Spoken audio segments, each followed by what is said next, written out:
and welcome back to Columbus, Ohio for our Origins Summer Preview. I'm Eric Summerer here with Dan from AEG. That's and correct. We're looking at one of the games that's probably got some of the best buzz of the convention. That's Mystic Vale. Correct. Now, what's the term you're using for this? It's not a deck builder, it's a card builder. Card builder. But the system is card crafting system. Okay, how do we do that? How do we craft cards? Basically, when crafting cards is you would buy any one of these and you would be able to slip it into your card. So these are sleeved cards. Correct. Some are blank in your basic deck, some already have things on them. Yep, and you are able to actually buy it and slide it directly in. So the theme of the game is that you're representing a druid clan trying to save Mystic Vale from the curse of an evil king, which is represented by the red spoils. And you keep flipping over your cards until you decide to stop so you can gain resources as it goes. But it's not, none of the cards are going to directly impact another player.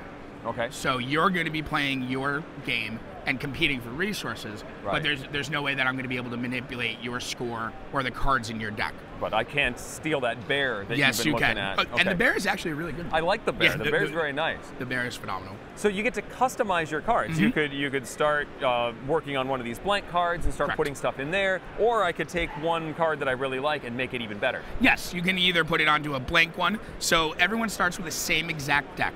You have 9 of the cursed lands, which are the spoil mechanic. You have 8 blank cards and then 3 fertile soils, which is just a resource. So basically, 12 of the cards have a mana symbol so that you will actually be able to use it to purchase stuff. And there's sort of a push your luck aspect because you sort of, in between turns, build up your deck just to the brink of breaking, of busting. Right, so the first phase is a planning phase. That occurs right at the end of your turn or as someone else is taking your turn, and you keep flipping cards over until you have 3 of the spoils. So at the beginning of my turn, my deck will look something like this, where I have 2 face up and 1 on top. The top card of your deck is always available for review. It's face up, we call it on deck. Now on my turn, I can choose to go straight to my harvest phase, where I'll gain the resources that are showing in my field, which would be 3 here, or if I want to gamble, I can press my luck. Any number of times per turn, you can choose to take the on deck card, play it into your field, and then you flip the next card. In this case, I busted, which basically means I actually skip my harvest phase, because the curse of the evil king was stronger than me at this phase. Gotcha. The cards in my field go to my discard pile. This becomes the top on-deck card becomes the first card of my new field, and this token flips over. So you actually gain, and this represents a one-time use of a mana symbol for following turns. And it doesn't go away, it stays there until you use it. Sort of a bonus consolation prize for busting that turn. So then if you would be starting, then I just start my phase. And I decide I'm not going to press my luck, and I'm just going to take the 2 resources here and buy something. Correct. Now, one of the things to buy is that there's 3 levels of advancements. There's level 1, 2, and 3. The costs are different and the effects are generally going up. You can buy any advancement at any time. There's no limit or check on that. But there is always going to be available a pile of fertile soils, which is a cost 2 and 1 resource. So in a worst case scenario, you would actually be able to buy that. Sure. And eventually I'm trying to buy the Vales. The Vales themselves.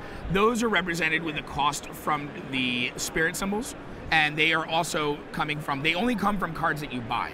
So none of them are directly in your deck, but they will show up. For example, I believe if I had a card with this and the sun, and these were in my field, or even on the same card, I would be able to buy this Veil. The Veil comes into play and stays in play on your table for all subsequent turns. You can't utilize it to the next turn. This one would give me 2 victory tokens at the end.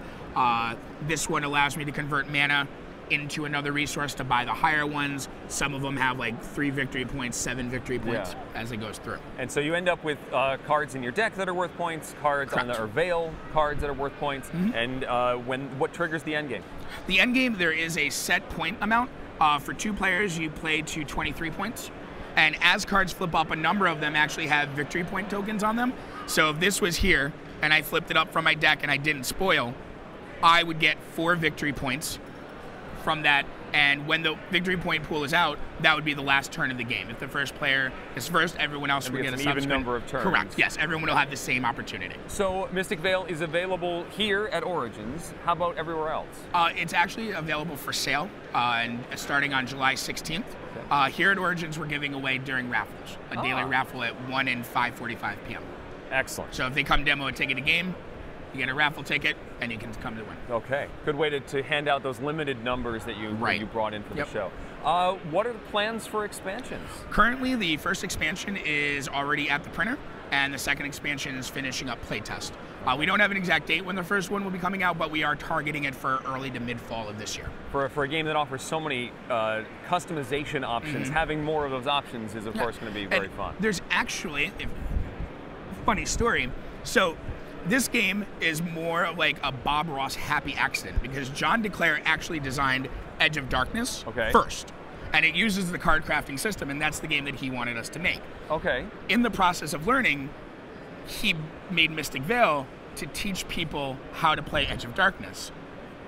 So Edge of Darkness, it uses this and then some. Yes, in Edge of Darkness, you're going to be running through a city trying to like conquer and take over, and you'll be directly impacting the opponent.